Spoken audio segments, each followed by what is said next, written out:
یاد میں تیری سب کو بھلا دوں، کوئی نہ مجھ کو یاد رہے۔ الرحیم ان الحمد للہ نحمده ونستعینه ونستغفره من يهده الله فلا مضل له ومن يضلل فلا هادي له وأشهد أن لا إله إلا الله وحده لا شريك له وأشهد أن سيدنا ونبينا وحبيبنا وشفيعنا وقرة أعيننا محمدا عبده ورسوله صلى الله تبارك وتعالى عليه وعلى آله وأصحابه وأزواجه وذريته وبارك وسلم تسليما كثيرا، أما بعد فأعوذ بالله من الشيطان الرجيم، بسم الله الرحمن الرحيم، واذكر اسم ربك وتبتل إليه تبتيلا، وقال النبي صلى الله عليه وسلم إنما الأعمال بالنيات وإنما لامرئ ما نوى، سبحان ربك رب العزة عما يصفون وسلام على المرسلين والحمد لله رب العالمين۔ اللهم صل على سيدنا محمد وعلى آل سيدنا محمد وبارك وسلم۔ جس طرح انسان کے کپڑے کچھ دن گزرنے سے، استعمال سے، میل جول سے میلے ہو جاتے ہیں، اس طرح انسان کا دل بھی میلا ہوتا ہے۔ جب انسان مخلوقات کے ساتھ اٹھتا بیٹھتا، ملتا جلتا اور ان کی غمیوں خوشیوں میں شریک ہوتا ہے، تو زیادہ مخلوق کے ساتھ ملنے جلنے کی وجہ سے انسان کا دل میلا ہو جاتا ہے اور اس کا اللہ تعالیٰ سے رابطہ کمزور ہو جاتا ہے۔ اور اللہ تعالیٰ سے رابطے کی کمزوری اور دل کے میلا ہونے کی علامت یہ ہے کہ اس کو اللہ تعالیٰ کی رضا کے کاموں میں مزہ نہیں آتا، دل نہیں لگتا، اور اس کی نیت بھی گڑبڑ ہوتی رہتی ہے۔ کبھی شہرت کی نیت آ جاتی ہے، کبھی کوئی اور دنیاوی غرض آ جاتی ہے۔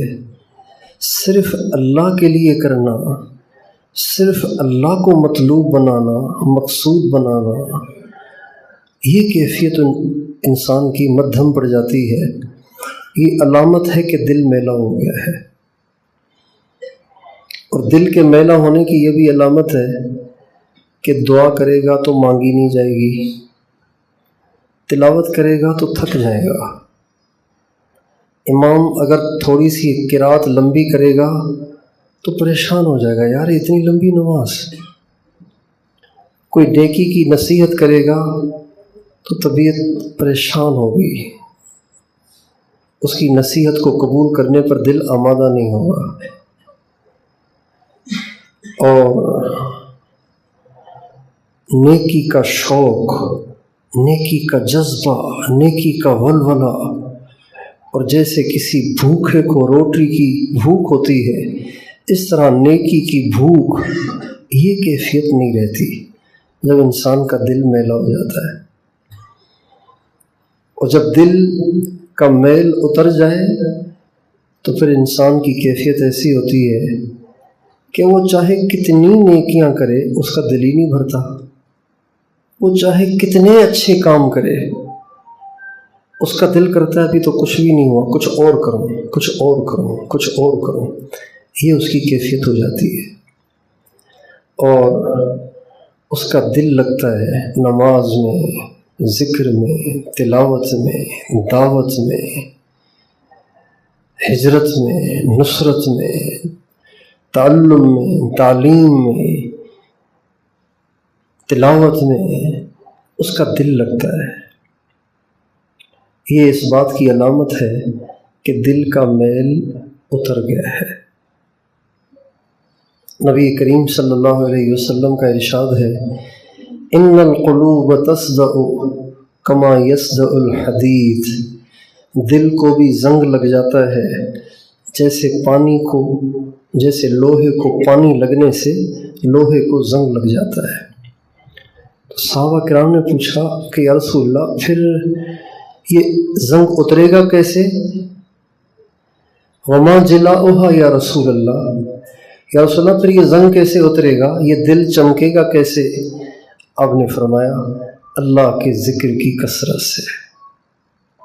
یہ جو انفرادی ذکر ہے، انفرادی معمولات ہیں، تنہائی اور خلوت کے معمولات ہیں، یہ ایسے ہیں جیسے کپڑے کے لیے صابن اور کپڑے کے لیے صرف۔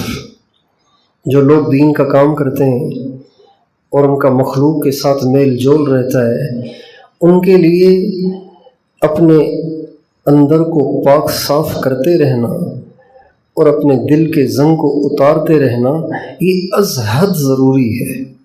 چاہے وہ مدرسے میں پڑھنے والے طلباء ہوں، چاہے پڑھانے والے اساتذہ ہوں، اور چاہے دعوت کا کام کرنے والے مبلغین ہوں، چاہے ختم نبوت کا کام کرنے والے ساتھی ہوں، چاہے جمعیت کا کام کرنے والے ہوں، کوئی بھی دینی محنت کرنے والے جن کا لوگوں کے ساتھ میل جول رہتا ہے، جب یہ اپنے دلوں کا میل اتارتے رہتے ہیں اور تنہائی میں کچھ وقت بیٹھ کر اللہ تعالیٰ کا ذکر کرتے رہتے ہیں، قرآن پڑھتے رہتے ہیں، دعائیں کرتے رہتے ہیں، تو اللہ تعالیٰ ان کے دل کے میل کو صاف کرتا رہتا ہے، اور ان کی جو دین کی محنت ہے وہ دین ہی کی رہتی ہے۔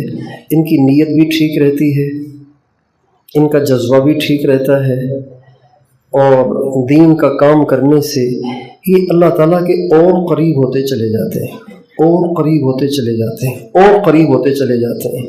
جب یہ نہیں کرتے تو آپ دیکھیں گے کہ بہت سے ایسے جتنے آگے جا رہے ہیں اتنے بد اخلاق ہوتے چلے جا رہے ہیں، جتنے آگے جاتے ہیں اتنی ان کی نمازیں مختصر ہوتی چلی جاتی ہیں، جتنے آگے چلے جاتے ہیں اتنے مغرور ہوتے چلے جاتے ہیں، جتنے آگے جاتے ہیں اتنے تواضع سے عاری، اخلاق سے عاری، خشوع و خضوع سے عاری ہوتے چلے جاتے ہیں۔ یہ صرف اس لیے کہ میل جمع ہو رہا ہے، جمع ہو رہا ہے، جمع ہو رہا ہے، جمع ہو رہا ہے، اب تہیں بن گئی ہیں، صفائی کی نہیں۔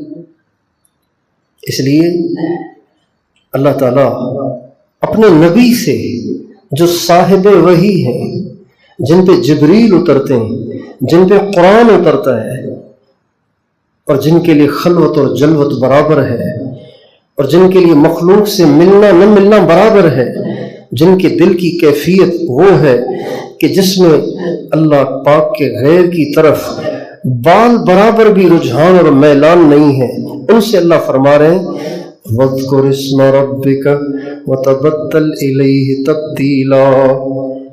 اللہ اپنے نبی سے کہے یا ایھا المزمل قم اللیل الا قلیلا نصفه او انقص منه قلیلا او زد علیہ ورتل القرآن ترتیلا انا سنلقی علیک قولا ثقیلا ان ناشئة اللیل ہی اشد وطئا واقوم قیلا ان لک فی النہار سبحا طویلا واذکر اسم ربک وتبتل الیہ تبتیلا۔ اے نبی ساری دنیا سے کٹ کر صرف میرے ہو جاؤ، اور یہ کیسے ہوگا؟ وَاذْكُرِ اسْمَ رَبِّكَ، اپنے رب کے نام کا ذکر کرو۔ یہ بڑا المیہ ہے کہ دین کی خدمت میں لگے ہوئے تنہائی میں اللہ کے ساتھ نہیں بیٹھتے۔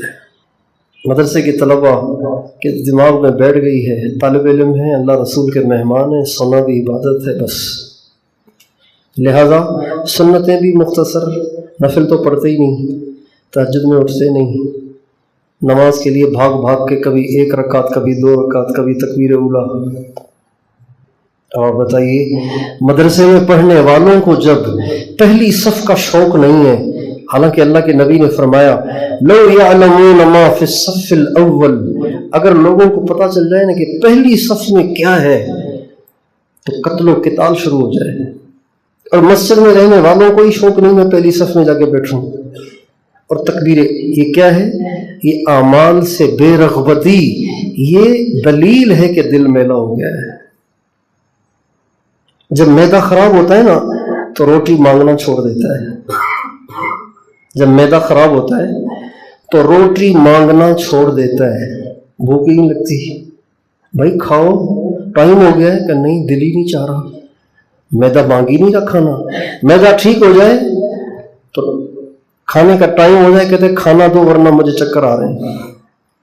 جب انسان کا دل ٹھیک ہو، میل کچیل سے صاف ہو، اذان سن کے بے قرار ہو جاتا ہے. رات کا آخری پہر آ جائے پھر اس کے بعد اس کی آنکھ نہیں لگتی. اللہ عرش پہ آیا ہوں، اللہ عرش کو لے کے پہلے آسمان پہ آ گیا ہے، میں سوتا رہوں، دل ہی نہیں مانتا آدمی کا. سارا دن گزر گیا ہے، قرآن ہی نہیں پڑھا، پریشان ہوتا ہے. اب دیکھیں دنیا دار طبقہ رمضان میں افطاری کے وقت 15 منٹ پہلے ہاتھ اٹھا کے بیٹھا ہوتا ہے، رو رہا ہوتا ہے یا اللہ بچے بیمار ہیں، مقروض ہوں، کاروبار نہیں چل رہا، یہ مسئلہ دعائیں مانگ رہا ہے.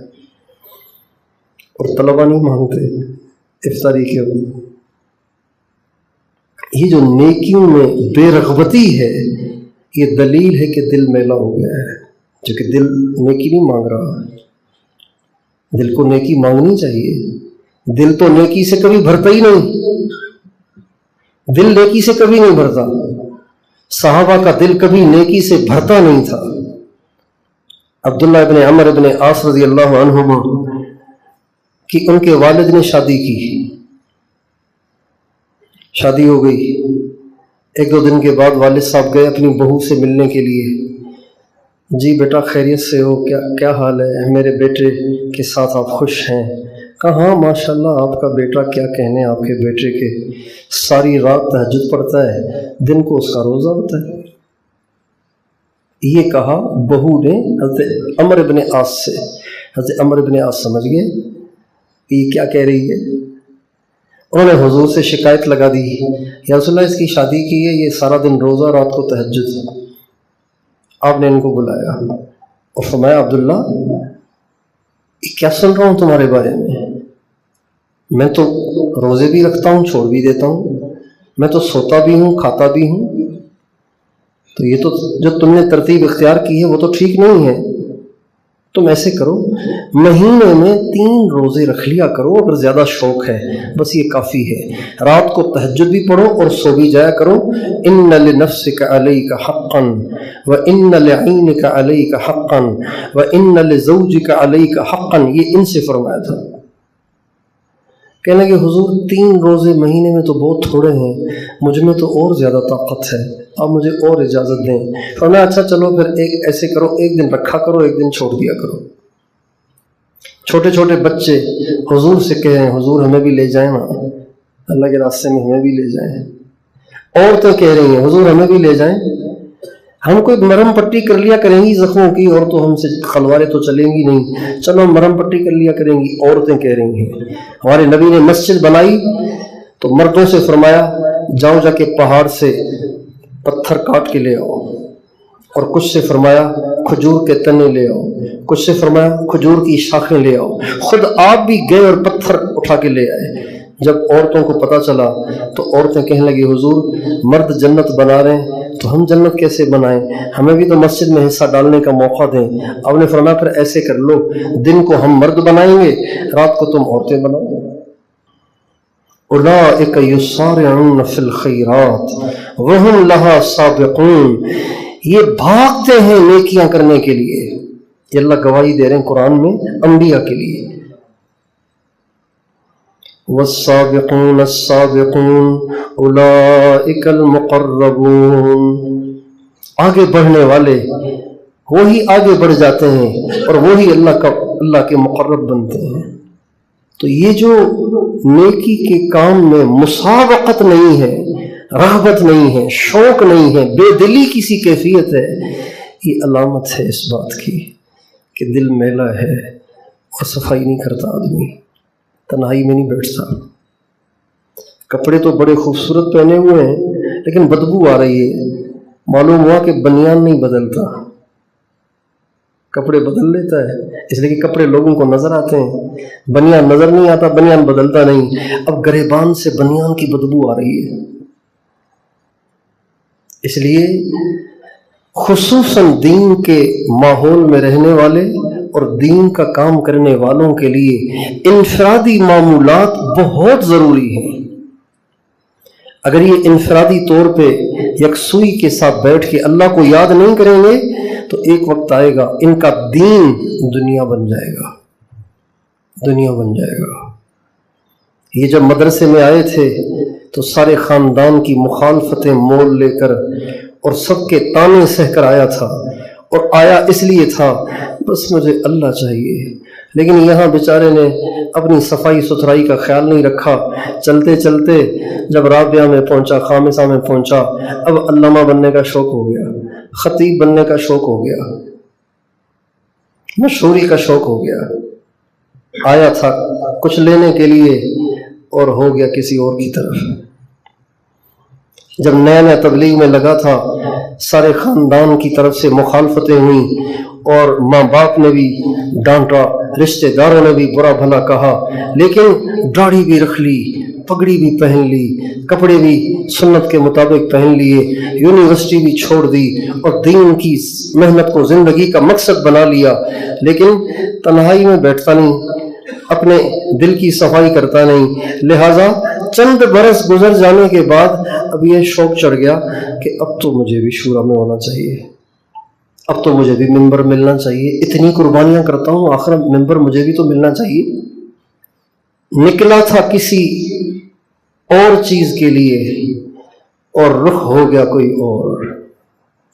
یہ صرف اس لیے ہوتا ہے کہ انسان اپنے دل کی صفائی کا اہتمام نہیں کرتا۔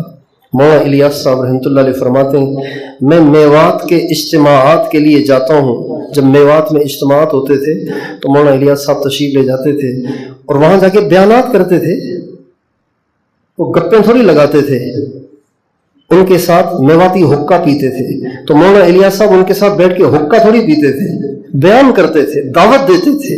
لیکن فرماتے تھے جب میں میوات کے اجتماع کے لیے جاتا ہوں اور وہاں لوگوں کے ساتھ میل جول ہوتا ہے تو میں اپنے دل کی کیفیت کو تبدیل محسوس کرتا ہوں، اپنے دل پہ میل محسوس کرتا ہوں۔ چنانچہ میں رائے پور چلا جاتا ہوں اعتکاف کے لیے، یا مظاہر العلوم چلا جاتا ہوں اعتکاف کے لیے، اور کچھ دن یکسوئی کے ساتھ گزار کر ذکر، مراقبے اور اہل اللہ کی صحبت کے ذریعے اپنے دل کی کیفیت کو ٹھیک کر کے پھر واپس آتا ہوں۔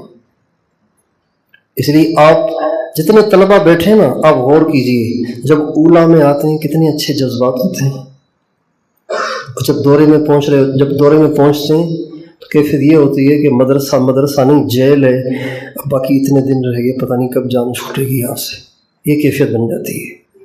سب سے سست دورے والے، سب سے سست موقوف علیہ والے، عام طور سے اس میں ہیرے بھی ہوتے ہیں، موتی بھی ہوتے ہیں، اللہ کے مقبول بندے بھی ہوتے ہیں، یہ عام طور سے جو کنڈیشن ہے وہ یہ ہوتی ہے۔ اور تبلیغ میں جو نئے نئے لگتے ہیں ہر وقت گشت کے لیے تیار، ہر وقت گشت کے لیے تیار، ہر وقت تعلیم میں سب سے آگے، اور جو ماشاءاللہ 30 سال سے چل رہے ہیں وہ تعلیم میں یا تو بیٹھیں گے نہیں، آئیں گے تو سب سے آخر میں، بیان میں یا تو بیٹھیں گے نہیں، بیٹھیں گے تو بالکل آخر میں، اور وہ بھی لنگوٹ باندھ کے چیک کریں گے کون سی باتیں غلط کر رہا ہے، کون سی باتیں صحیح کر رہا ہے۔ اور جو شروع میں چلتے ہیں سبحان اللہ کتنے ان کے جذبات ہوتے ہیں۔ یہ کیفیت، یہ تنزل کیوں آتا ہے؟ یہ تنزل آتا ہے انفرادی معمولات کی پابندی نہ کرنے کی وجہ سے۔ اس لیے ہمارے مشائخ نے جتنا دین کی محنت کو بڑھایا اتنا اپنے انفرادی معمولات کو بھی بڑھایا۔ جتنا زیادہ بیان کرتے تھے اتنا زیادہ ذکر کرتے تھے، جتنا زیادہ لوگوں سے ملتے تھے اتنا زیادہ تنہائی میں بیٹھ کے اللہ کو یاد کرتے تھے۔ ہمارے حاج صاحب فرمانے لگے کہ ایک دفعہ فرمانے لگے کہ مجھ سے کسی نے کہا آپ اتنی دعوت دیتے ہیں تو پھر بھی آپ گھنٹوں گھنٹوں بیٹھے رہتے ہیں پردے کے اندر ذکر میں، ایسے کیوں کرتے ہیں؟ یہ ذکر نہیں ہے کیا؟ یہ بھی تو ذکر ہے۔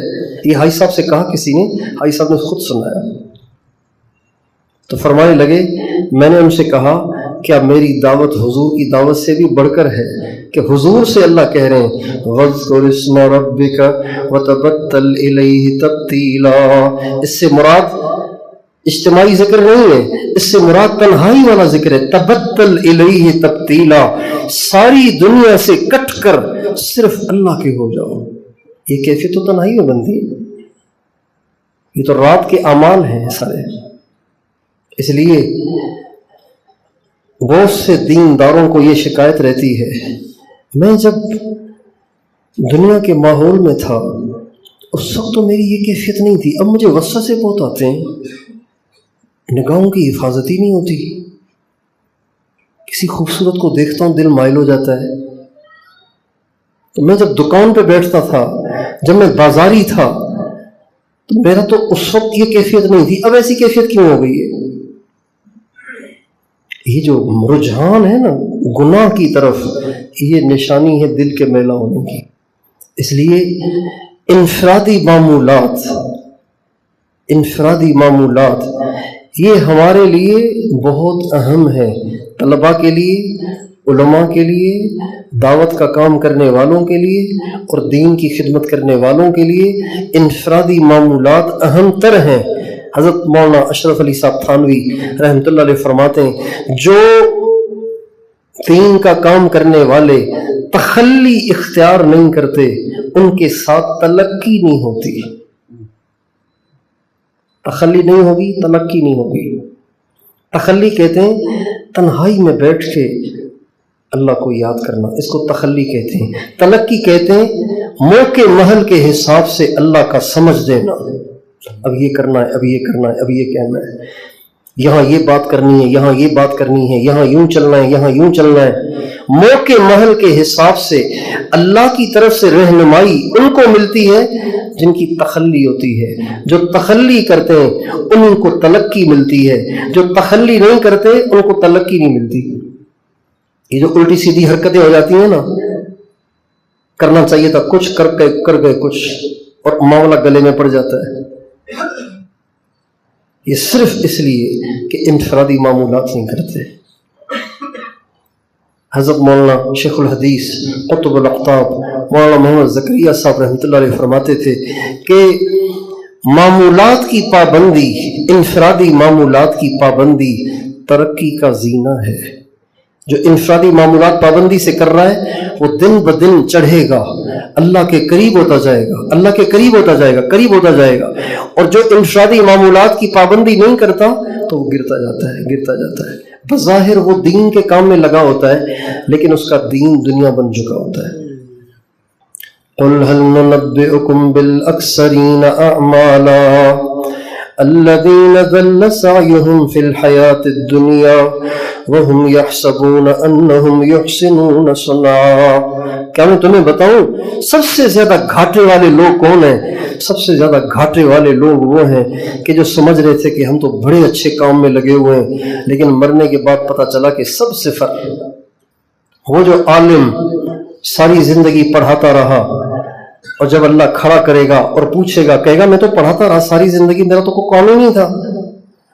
اللہ تعالیٰ کہیں گے اس لیے تھوڑی پڑھا تھا کہ مجھے راضی کرو، تم تو علامہ بننا چاہتے تھے، لوگوں میں واہ واہ کروانا چاہتے تھے، اس لیے تمہارا میرے پاس کوئی اجر نہیں۔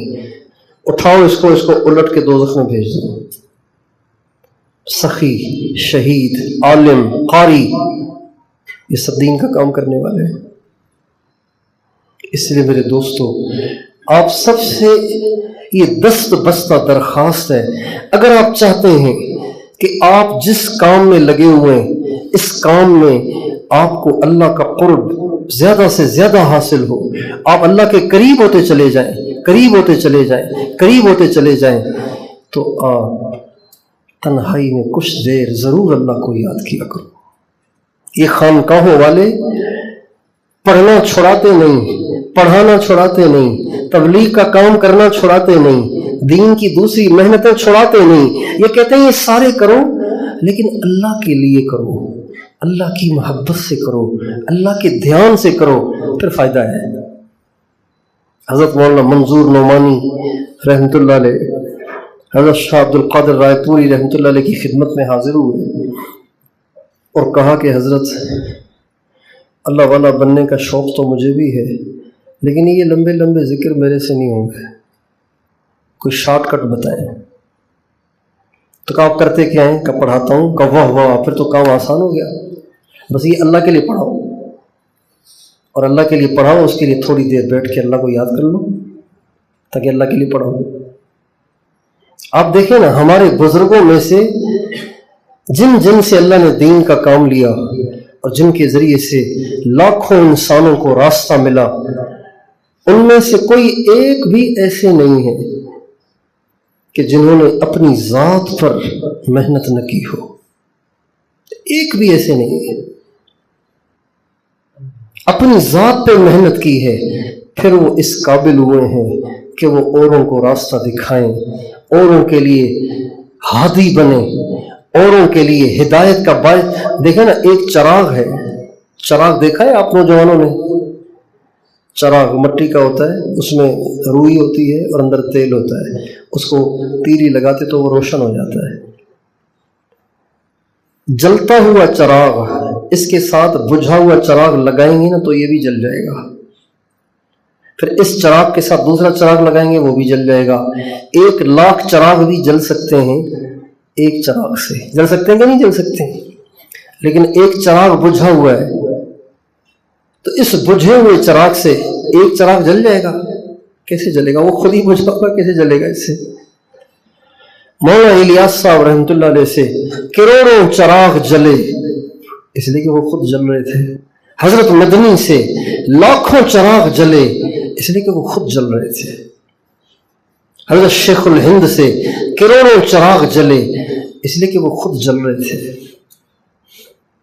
حضرت مولانا قاسم صاحب نانوتری سے کروڑوں چراغ جلے، جل رہے ہیں، قیامت تک جلتے رہیں گے اس لیے کہ وہ خود جلتے تھے۔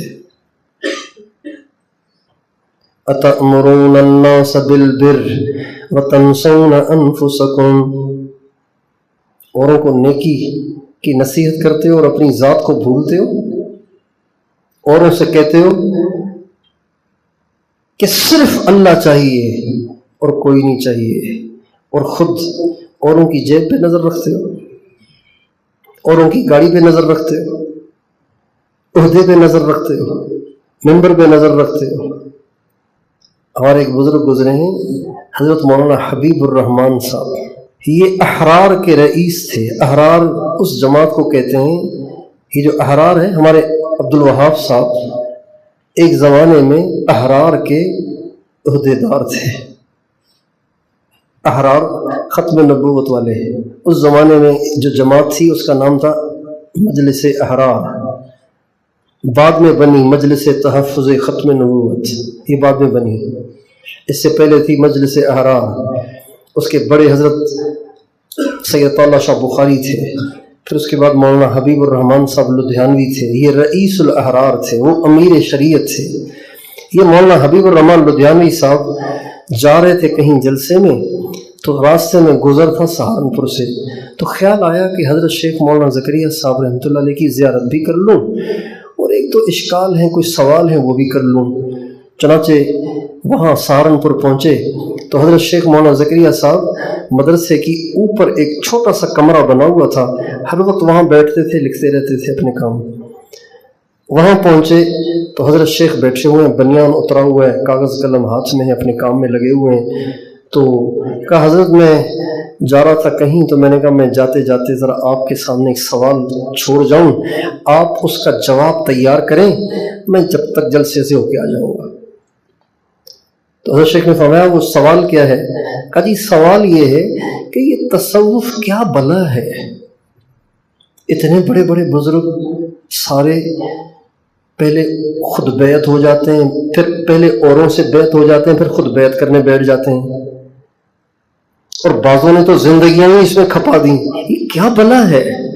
نہ بخاری میں اس کا تذکرہ، نہ مسلم میں اس کا تذکرہ، نہ ابو داؤد اور ترمذی میں اس کا تذکرہ، نہ پہلے پارے میں، نہ دوسرے پر، 300 پاروں میں مجھے تو کہیں تصوف کا تذکرہ نہیں ملا، اور دیکھتا ہوں کہ ہمارے سارے بزرگ اس میں لگے رہتے ہیں۔ یہ کیا بلا ہے؟ اب آپ اس کا جواب تیار کریں، میں جب واپس آؤں گا نا پھر آپ سے جواب لے لوں گا۔ حضرت شیخ نے فرمایا جواب تیار کرنے کی ضرورت نہیں، آپ ساتھ ساتھ لیتے جائیں۔ کیا فرمائیے؟ تو فرمایا تصوف کی ابتدا انما الاعمال بالنیات سے ہوتی ہے، یعنی اپنی نیت کو ٹھیک کر کے صرف اللہ کے لیے کیا جائے، اور اس کی انتہا یعنی کرتے کرتے کرتے کرتے انسان نے جس انتہا کو پہنچنا ہے وہ ہے ان تعبد اللہ کأنک تراہ فإن لم تکن تراہ فإنہ یراک۔ اعمال ایسے کر کہ گویا تو اللہ کو دیکھ رہا ہے، اللہ تجھے دیکھ رہا ہے، تو اللہ کو دیکھ رہا ہے۔ یہ اس کی انتہا ہے، وہ اس کی ابتدا ہے۔ تو کہنے لگے اوف، تو بالکل آسان سی باتیں ہیں، اس طرف تو کبھی دھیان ہی نہیں گیا۔ پھر فرمایا تصوف سے مقصود نہ مکاشفات ہیں، نہ کرامات ہیں، نہ ہوا میں اڑنا ہے، نہ پانی پہ تیرنا ہے، بلکہ تصوف سے مقصود یہ ہے کہ نیت ٹھیک ہو جائے۔ بھئی کس کے لیے کر رہے ہو؟ اللہ کے لیے، اللہ کے علاوہ کوئی مطلوب نہیں۔ اور دوسری چیز، آگے بڑھتے بڑھتے بڑھتے اس اخلاص میں اتنی ترقی ہو کہ جب انسان نیک کام کر رہا ہو تو ایسے لگے جیسے اللہ کو دیکھ رہا ہو۔ اور عجیب بات یہ ہے کہ انسان جتنا کمال کو پہنچتا ہے اتنا اس کو اپنے اخلاص میں شک ہونے لگتا ہے۔ جتنا آگے جاتا ہے نا اتنا کہتا ہے یار اخلاص تو ہے ہی نہیں۔ اللہ تعالیٰ اس کی نظر کو اتنا گہرا کر دیتے ہیں، اس کو سمجھتا ہے کہ میں نے تو کچھ بھی نہیں کیا، یہ تو میں سارا غیر کے لیے کر رہا تھا، اخلاص تو ابھی آگے ہے۔ انڈیا سے ایک بزرگ آتے تھے جنہوں نے حضرت جی مولانا انعام الحسن صاحب رحمۃ اللہ علیہ کی بہت خدمت کی تھی۔ انہوں نے ایک دفعہ بیان کیا اور اس بیان میں وہ رونے لگے اور فرمانے لگے 70 سال میری عمر ہے، اللہ کی قسم میرے پاس ایک نماز بھی ایسی نہیں جو اللہ کو دکھانے کے قابل ہو، ایک نماز بھی ایسی نہیں۔ یہ حاجی صاحب کا واقعہ کئی دفعہ دوستوں کو سنایا میں نے کہ ایک دفعہ فجر کے بیان کے بعد میں حاجی صاحب کی خدمت میں حاضر ہوا تو حاجی صاحب اپنی چارپائی پہ جو بیڈ تھا ان کا اس پہ بیٹھے تھے، اور ایک 18-19 سال کا لڑکا ان کے ساتھ بیڈ پہ اپنے ساتھ انہوں نے اس کو بیڈ پہ بٹھایا ہوا ہے۔ میں جا کے پاس بیٹھ گیا چارپائی سے نیچے، تو حاجی صاحب اس کو دیکھ رہے ہو اور فرما رہے ہیں تم کہاں کے ہو؟ کہا جی مالاکنڈ۔ کیا کرتے ہو؟ کہا جی ورک شاپ پہ کام کرتا ہوں، گاڑیاں واڑیاں صاف کرتا ہوں۔ کتنا ملتا ہے تمہیں؟ تو چند روپے بتائے، کوئی 15-20 روپے، پتہ نہیں 40 روپے ایسے کچھ بتایا۔ پھر اس کو دیکھتے رہے، پھر میری طرف متوجہ ہو کے فرمانے لگے دعا کرو اللہ مجھے اس جیسا اخلاص عطا فرمائے۔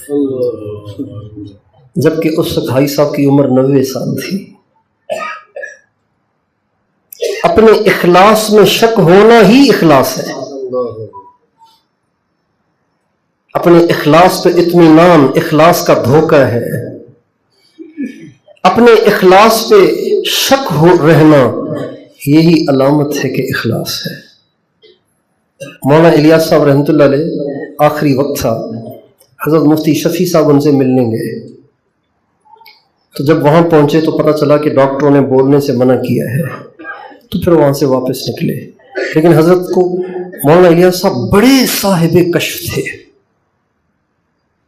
بڑے صاحب کشف تھے، فرماتے تھے اللہ کا شکر ہے جب چاہتا ہوں حضور کو دیکھتا ہوں۔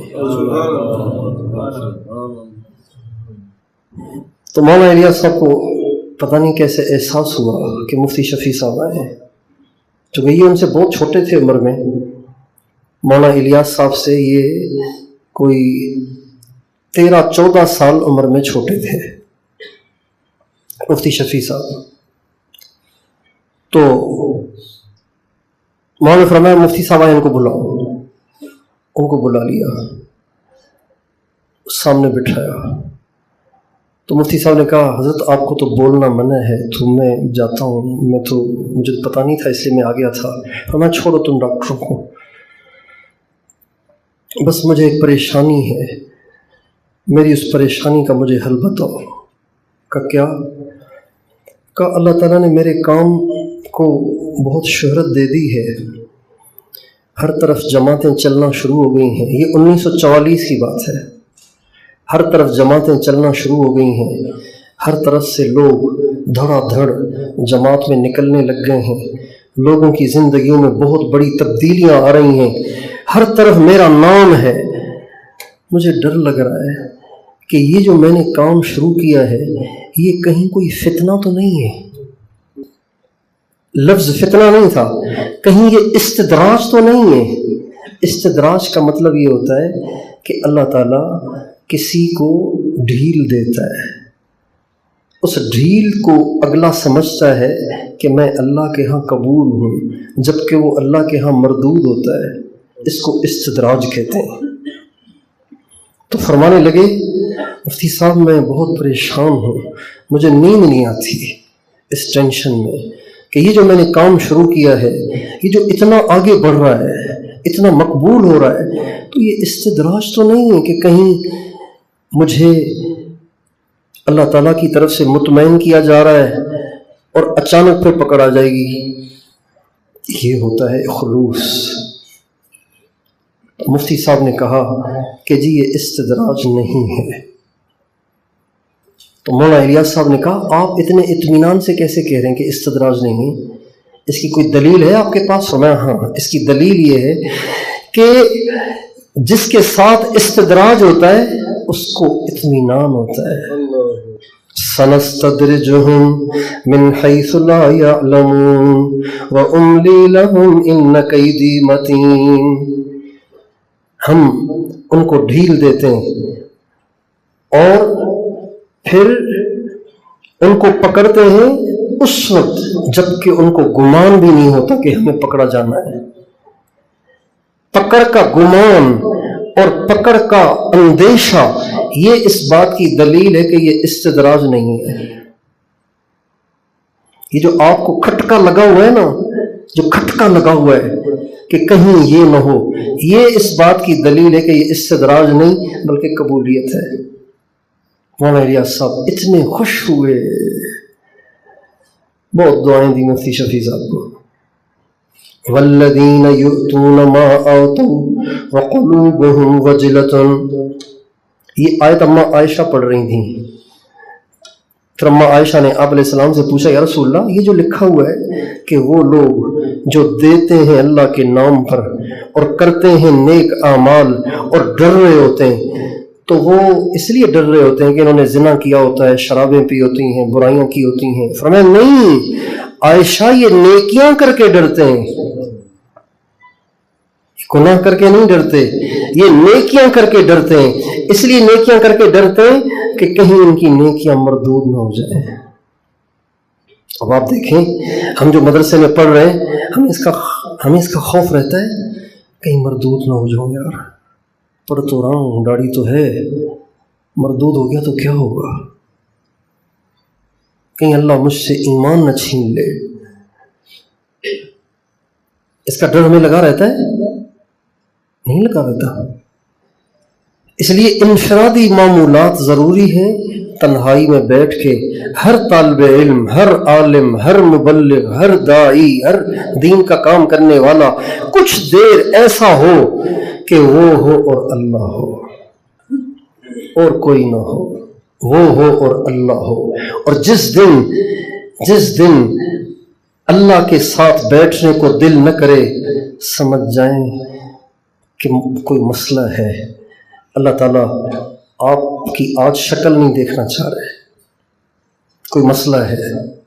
اور جب تک یہ کیفیت رہے کہ یار کچھ دیر لوگوں سے الگ ہو کے کچھ اللہ کی یاد میں بھی بیٹھوں، کچھ اللہ کو یاد کروں، تو اس کا مطلب ہے اللہ سے رابطہ قائم ہے.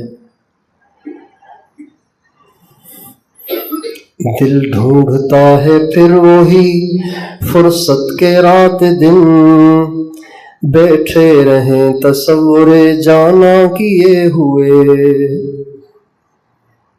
ڈھونڈتا ہوں وہ لمحے جس میں کوئی نہ ہو، بس میں ہوں اور میرا اللہ ہو۔ یہ اللہ والوں کو رات زیادہ پیاری کیوں ہوتی ہے؟ اب اللہ والے تو ہم نے دیکھے بھی ذرا کم ہیں، اس لیے ہمیں اس کا بھی شاید پتہ نہ ہو کہ اللہ والوں کو رات سے زیادہ محبت ہوتی ہے بنسبت دن کے۔ کیوں؟ اس لیے کہ رات ہی وہ اوقات ہیں، وہ لمحات ہیں جس میں مخلوق سے انقطاع ہو جاتا ہے اور اللہ سے ارتباط ہو جاتا ہے۔ جب دن آنے لگتا ہے اللہ والے اداس ہو جاتے ہیں، محبوب کے ساتھ خلوت کا موقع جاتا رہا، اب پھر سورج پتہ نہیں کب ڈوبے گا اور کب محبوب سے دوبارہ تنہائی کی ملاقات ہوگی۔ یاد میں تیری سب کو بھلا دوں، کوئی نہ مجھ کو یاد رہے۔ یاد میں تیری سب کو بھلا دوں، کوئی نہ مجھ کو یاد رہے۔ تجھ پہ سب گھر بار لٹا دوں، خانہ دل آباد رہے۔ سب خوشیوں کو آگ لگا دوں، غم سے تیرے دل شاد رہے۔ سب خوشیوں کو آگ لگا دوں، غم سے تیرے دل شاد رہے۔ اس لیے اپنی تنہائی کے اعمال کے لیے وقت نکالیں، ورنہ آپ دین کا کام بھی کرتے کرتے گندے ہوتے رہیں گے اور راستہ بدل جائے گا، کہیں اور نکل جائیں گے۔ کچھ وقت نکالیں۔ حدیث میں آتا ہے لی مع اللہ ساعۃ، میرا اللہ کے ساتھ ایک وقت مقرر ہے جس میں میں ہوتا ہوں اور اللہ ہوتا ہے۔ یہ ہمارے سارے بزرگوں نے اوقات مقرر کیے ہیں اللہ کے ساتھ بیٹھنے کے۔ ہمارے حائی صاحب بہت دیر سے سوتے تھے اور جلدی اٹھتے تھے، اور دیر سے سونے کی وجہ ذکر، اور جلدی اٹھنے کی وجہ ذکر۔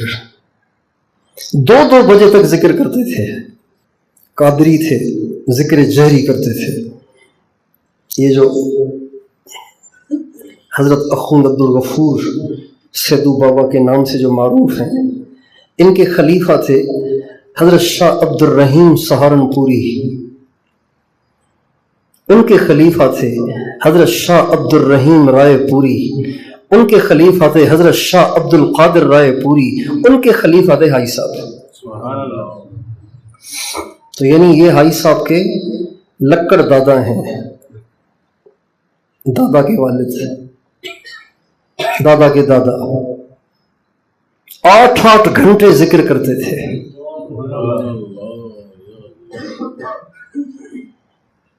اور اللہ سے باتیں کرتے تھے، اکیلے بیٹھے ہوتے تھے، اللہ سے باتیں کر رہے ہوتے تھے۔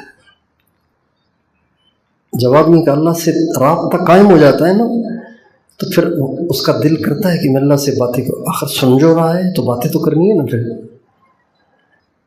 یا اللہ آپ کیسے راضی ہوں گے؟ آخر مجھے کیسے پتہ چلے کہ آپ راضی ہیں؟ اب تو میں تھک جاتا ہوں۔ ہمارے مولانا احسان صاحب ایک دفعہ جب یہ بیماری شروع ہوئی، ان کی فالج، راشا، یہ چیزیں شروع ہوئیں، تو ایک دفعہ بیٹھے ہوئے تھے، وہ سمجھ رہے تھے کہ میں اکیلا ہوں، لیکن کوئی پیچھے بیٹھا تھا، تو فرما رہے ہیں یا اللہ آپ کو پتہ ہے میں پہلے کتنا قرآن پڑھتا تھا، اور مجھ سے نہیں پڑھا جاتا، میں کیا کروں؟ آپ کو پتہ ہے میں کتنی لمبی دعائیں کرتا تھا، آپ نے تو ساری دیکھی، اب مجھ سے نہیں مانگی جاتی دعائیں، میں کیا کروں؟ تو دل میں تو آتا ہے سمجھ میں نہیں آتا، میں جان گیا بس تیری پہچان یہی ہے۔ تو آسان مشکل نہیں ہے، اللہ تعالیٰ سے رابطہ مشکل نہیں ہے، آسان ہے۔ بس آپ اللہ سے تعلق کے لیے ایک تنہائی کا وقت مقرر کریں جس میں آپ ہوں اور اللہ ہو، کوئی نہ ہو۔ شروع میں جب آپ بیٹھیں گے تو آپ کا دھیان نہیں جمے گا، پھر آہستہ آہستہ دھیان بھی جمے گا، مزہ بھی آئے گا، لیکن اس کو اپنے لیے ضروری سمجھیں۔ جیسے منہ دھونے کو ضروری سمجھتے ہیں نا، یہ ضروری ہے۔